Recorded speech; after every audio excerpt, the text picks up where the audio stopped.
Diseminados por los páramos de Montana se encuentran fragmentos de una historia extraordinaria. Enroscado dentro de este huevo encontramos un monstruo prehistórico. Descifrar sus secretos ha permitido abrir una ventana al sorprendente mundo de los bebés dinosaurios.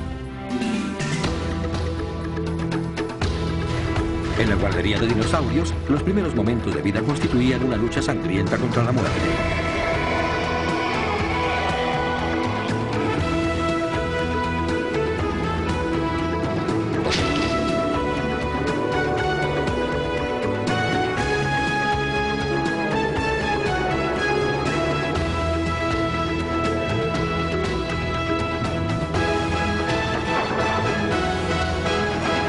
Mundo paleolítico. Pequeños monstruos.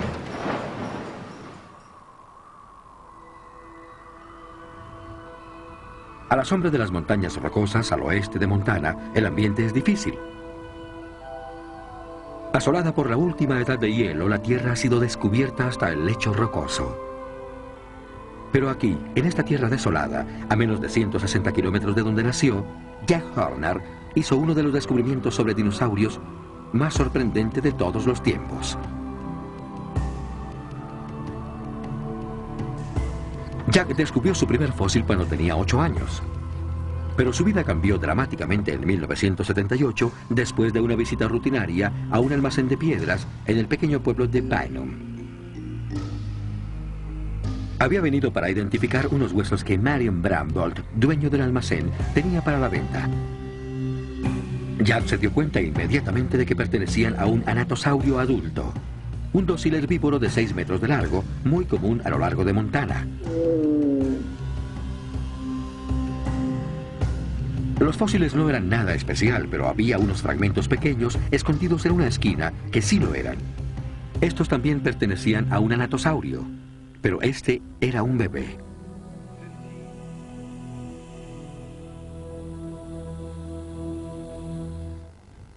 Marion lo llevó hasta la hacienda a 24 kilómetros al oeste de Chotó, pueblo donde encontró los huesos.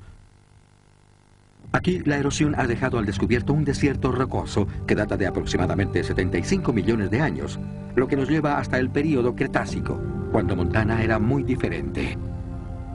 A 320 kilómetros al este de las montañas rocosas, un vasto mar interior bordeaba una planicie árida entrecruzada por riachuelos. Crecían allí cerezos silvestres y helechos. Esta era la tierra de dinosaurios. Aquí, en esta árida ladera, Jack Horner dio en el blanco. Encontró en la superficie miles de huesos pequeños, todos de bebés dinosaurio. Marion había descubierto los huesos en un pequeño pedazo de esquisto de barro verde cubierto de guijarros. Trabajando con ahínco, Horner cavó directamente hacia abajo. Al cabo de pocas horas descubrió algo increíble, un nido de dinosaurios. Esto que vemos aquí es lo que conocemos como el nido 1978. Fue el primer nido encontrado y reconocido como tal. Es una depresión cóncava donde encontramos los restos de 15 bebés de 90 centímetros de largo.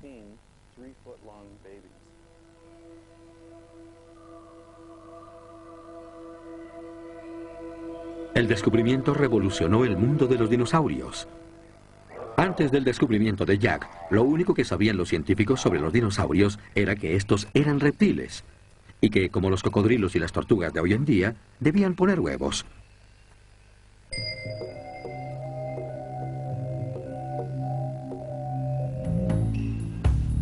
Durante los 5 veranos siguientes continuó regresando al lugar en busca de nuevos fósiles. Pero el trabajo era tedioso y el esfuerzo intenso. Siguiendo la huella de las cáscaras de unos huevos rotos, él y su equipo, a gatas, examinaron el terreno en busca de fragmentos casi irreconocibles. Luego de estudiar miles de pedazos, pudieron determinar que los huevos eran ovalados y tenían 20 centímetros de largo. Eventualmente, Jack pudo recuperar 14 nidos y 31 pequeños bebés anatosaurios. Aquello fue suficiente para provocar una pregunta interesante. ¿Cuidaban los dinosaurios a sus pequeños? Las mamás anatosaurios ponían hasta 20 huevos en un nido de aproximadamente 1,80 m de diámetro. estaban organizados en un círculo, separados por pocos centímetros. Enroscado dentro de cada huevo, un embrión se desarrollaba.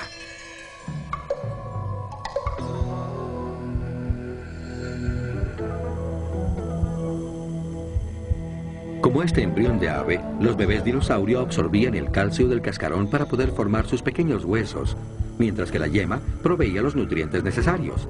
Pero para que los pequeños pudieran sobrevivir tenían que mantenerse calientes. Las aves incubaban a sus huevos sentándose sobre ellos, usando su calor corporal para mantener la temperatura necesaria. Pero un mayasaurio de 4 toneladas podría convertir su nidada en huevos revueltos. Para solucionar este problema, Jack cree que adoptaron las mismas técnicas que sus parientes de hoy en día. Como hemos encontrado pedazos y fragmentos de material vegetal y como los cocodrilos usan ese tipo de materiales, creemos que ellos también usaron material vegetal para la incubación.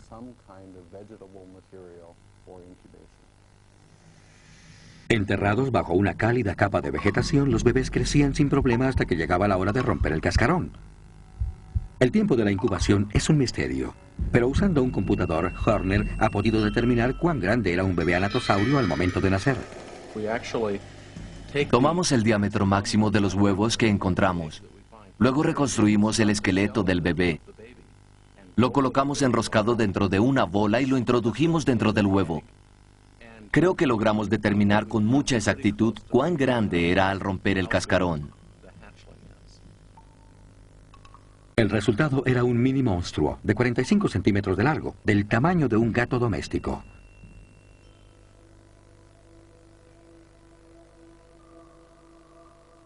Pocas horas antes de que los huevos estuvieran listos para romperse, aparecían los primeros signos de vida. Tal vez el suave chillido de un infante luchando por nacer. Conclusión de Horner al observar un reptil actual.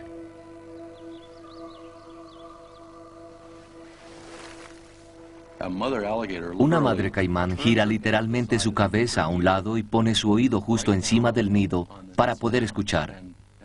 Y cuando escucha el chillido de los bebés en sus huevos, retira la vegetación que los cubre. Es concebible pensar, por lo tanto, que los mayasaurios hicieran lo mismo. Quizás los reptiles modernos ayuden a sus pequeños rompiendo suavemente los huevos con sus hocicos. Es posible que los mayasaurios hicieran exactamente lo mismo con sus crías cuando éstas estuvieran listas para salir.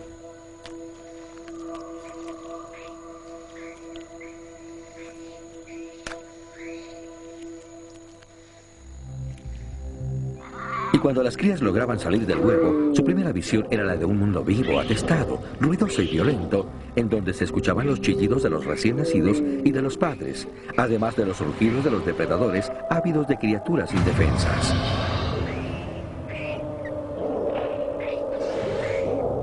Diseminados por el lugar se encuentran 14 nidos separados 6 metros uno de otro, o sea, el tamaño de un mayasaurio adulto. Muchos otros se han desintegrado. Imagínense un área del tamaño de varios campos de fútbol atestada de dinosaurios. Era la primera colonia de nidos descubierta. Posiblemente había cientos de nidos separados por 7 o 9 metros, nidos enormes, cada uno de 1,80 m de diámetro. Debía ser sin duda una visión absolutamente impresionante.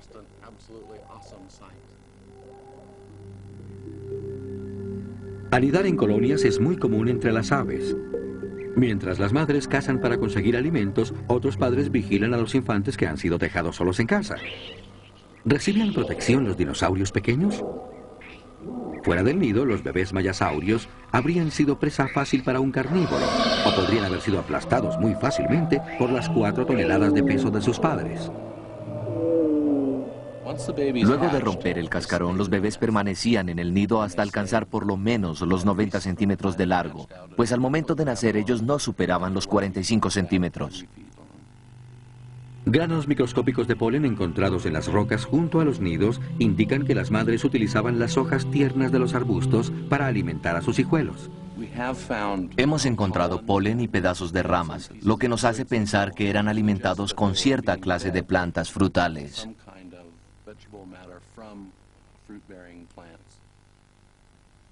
Jack Horner ha logrado recrear el ambiente con ruido y todo de lo que podría haber sido una guardería de dinosaurios. Pero antes de que cayera el polvo, un nuevo y aún más siniestro sonido retumbaría en la colonia. Para 1980, esta ladera de Montana ya era parte de la historia. Las sorpresas, sin embargo, no acabaron allí. Dave Boricchio, uno de los primeros miembros del equipo de Horner, no olvidará nunca el día que encontraron un nido con huevos muy diferentes, los que se encontraban casi completos. Estos no eran huevos de mayasaurio, eran más largos y más delgados, y habían sido ubicados por pares. ¿A quiénes pertenecían? Afortunadamente, Boricchio encontró también unos huesos pertenecientes a un asesino llamado Trodonte, lo que quiere decir diente hiriente. Depredador del tamaño del hombre, el Trodonte fue uno de los dinosaurios vivientes más sofisticados. Era un cazador ágil y veloz, con un cerebro relativamente grande, astuto para cazar en el bosque primitivo.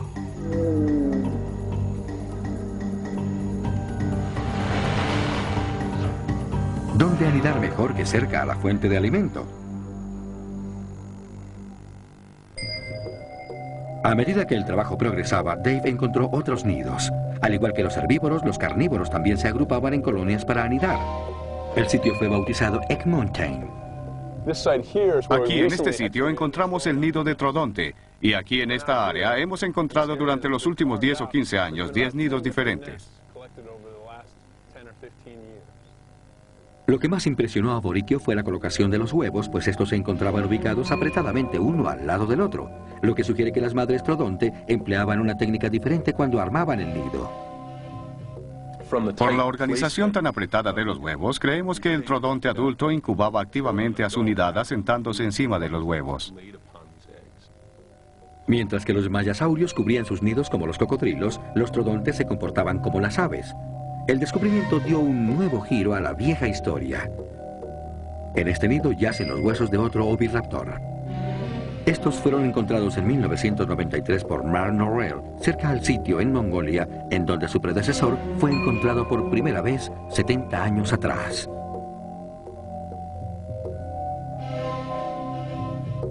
Pero esta vez los huevos presentaban pequeños huesos.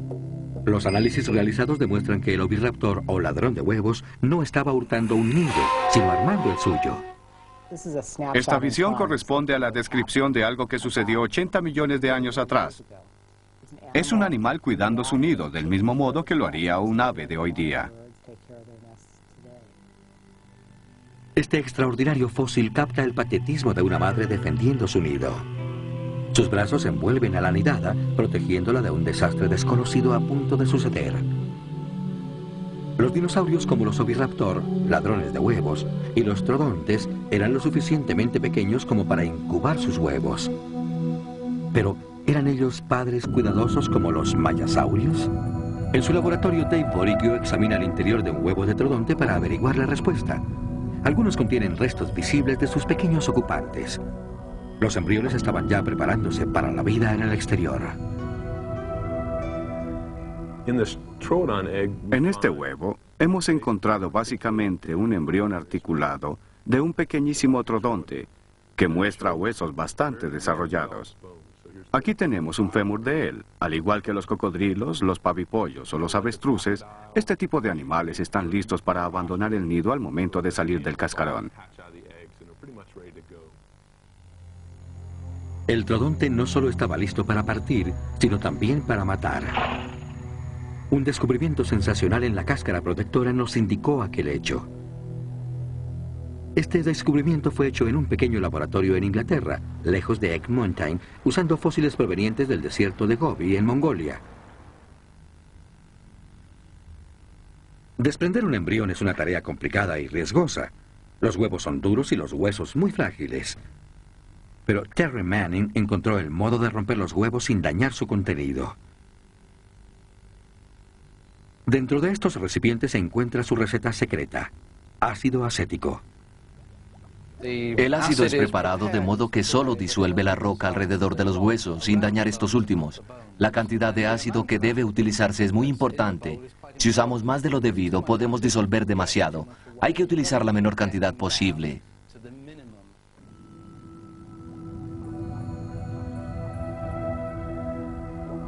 Se avanza solo unas milésimas de pulgada al día. Es un trabajo demorado, pero el esfuerzo vale la pena.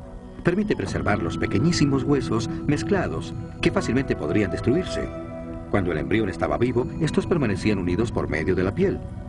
Cuando murió y su cuerpo se desintegró, los huesos se desprendieron mezclándose. Pero incluso mediante un montón de huesos es posible identificar a un monstruo.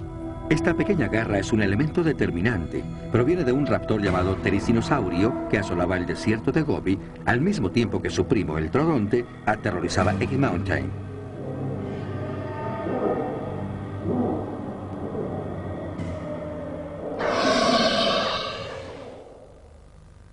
Podemos observar una garra maravillosa, la característica garra de Oz, ya que esta clase de criaturas tenían garras enormes.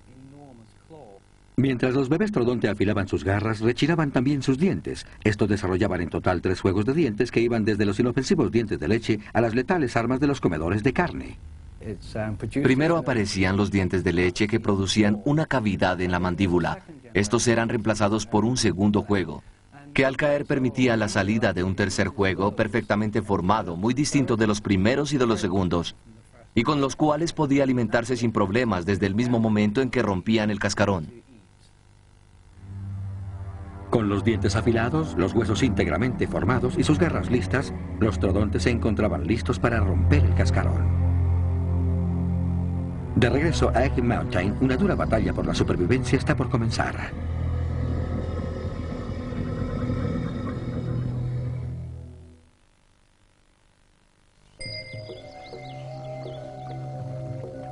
A los pocos minutos de haber nacido, un cocodrilo ya anda solo. Los padres demuestran poco interés por ellos. Los pequeños, por lo tanto, abandonan el nido en busca de su primer alimento. Los Trodontes no se comportaban mejor. Los detalles son revelados en sus nidos. A diferencia de los cascarones de los anatosaurios, los de los Trodontes se encontraban casi intactos. Creemos que los animales salían del cascarón por la parte superior, la que no estaba enterrada. Como la parte del fondo permanecía bien preservada, creemos que los animales abandonaban el nido, no bien rompían el cascarón. Con hordas de Trodontes en busca de comida, Egg Mountain no era un lugar muy seguro, especialmente para un bebé mayasaurio rompiendo el cascarón a menos de 1600 metros de distancia. Incluso dentro del nido eran mucho más vulnerables que sus vecinos carnívoros. A diferencia de los Trodontes, los anatosaurios eran prácticamente indefensos. En un mundo de gigantes, los bebés dinosaurio corrían un sinnúmero de peligros. Incluso antes de que los anatosaurios nacieran, lagartijas escurridizas podían robarse los huevos descuidados. Predadores como los Trodontes, escondidos entre los arbustos, estaban a la espera de alguna víctima desprevenida. En el hacinamiento de la superpoblada colonia, algunos bebés eran accidentalmente aplastados. Pero si la muerte por hacinamiento acababa con ellos, la madre naturaleza siempre estaba presente. 75 millones de años atrás, Montana era un lugar violento. Algunos bebés eran arrollados por inundaciones y corrientes del mar interior. Otros morían ahogados por cenizas arrojadas por los volcanes en erupción, o simplemente morían de inanición, como sospecha Ken Carpenter del Museo de Denver. Se produjo una sequía y no había comida para tantos bebés. Ellos permanecían en sus nidos esperando que su madre les trajera algo de comer. Ella nunca aparecía, así que debilitados morían en el mismo nido. Pero los mayasaurios encontraron un modo muy inteligente de superar los inconvenientes. En el mundo real, un elefante podría llegar a procrear unas 12 veces en un lapso de 40 años. En ese mismo periodo, un anatosaurio podría llegar a poner entre 500 y 4000 huevos. Si una nidada se perdía, él perfectamente podía tener al año siguiente otra. Aquellos que lograban romper el cascarón dependían totalmente de su madre. Para evocar su interés en la crianza, Jack Horner tiene una interesante teoría. Los bebés dinosaurio tenían las mismas características que podemos ver en aves y en mamíferos. Tenían grandes ojos, un hocico reducido y una cabeza redonda, lo que nos hace pensar que eran encantadores. Para un bebé dinosaurio, el objetivo primordial en el primero o segundo mes de vida era crecer. Crecer rápido era su mejor defensa contra las crueldades del mundo prehistórico. Antes de abandonar el nido, los mayasaurios rápidamente habían ya doblado su tamaño. Este es el hueso de un bebé recién nacido. Este es el mismo hueso 5 años después.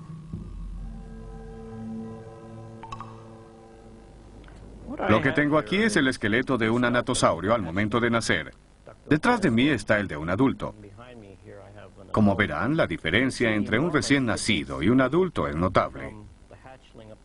Y si comparamos, por ejemplo, los cráneos, veremos que el cráneo del bebé es pequeñísimo comparado con el del adulto.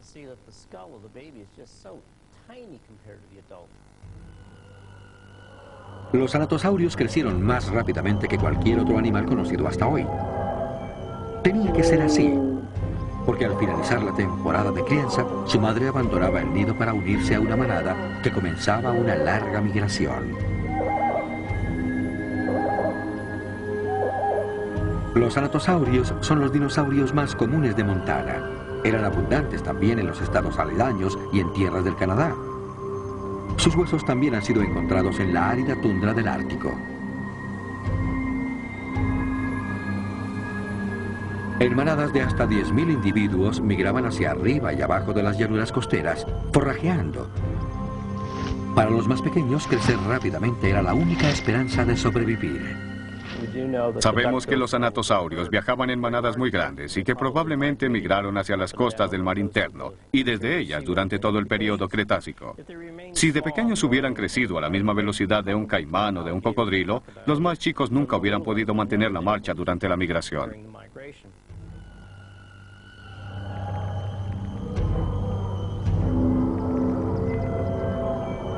Gracias tal vez a su superioridad numérica, los anatosaurios pudieron superar las adversidades.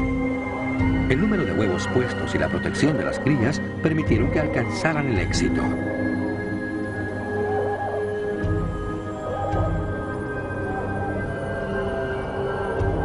Aunque la guardería de dinosaurios era un campo de batalla y las muertes fueran numerosas, las madres dinosaurio eran lo suficientemente dedicadas como para garantizar su supervivencia.